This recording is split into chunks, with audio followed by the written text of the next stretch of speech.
Handa ng ibandera ng mga atletang Pinoy ang ating watawat sa 2025 Southeast Asian Games sa Thailand. Para bigyan ng mukha ang balita, Mobile Journal, Ivan Tarinque. Binigyan ng send-off ng Philippine Sports Commission at Philippine Olympic Committee ang mga atletang Pilipino na lalaban sa 2025 Southeast Asian Games sa Thailand ngayong Disyembre.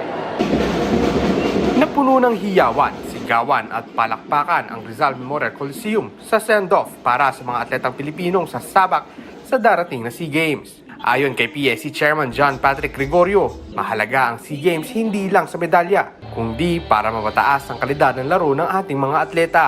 Let's give them all the confidence and exposure so they become, yung mindset nila is tougher. Give them all the international exposure so that they become better athletes.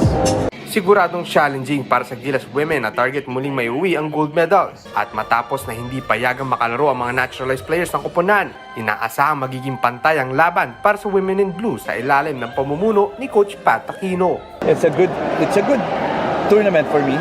I think we have the talent and the capability of getting that gold again. Hopefully, all the talents that I have now can really, step up. Inspirasyon din daw para sa mga atleta ang itinaas sa monthly allowance na may kasamang maagang Christmas bonus. The goal is to win gold, pero syempre hindi siya ganun kadali. Madali siya sabihin, pero hindi siya ganun kadaling kuhanin. So pinaghihirapan namin everyday.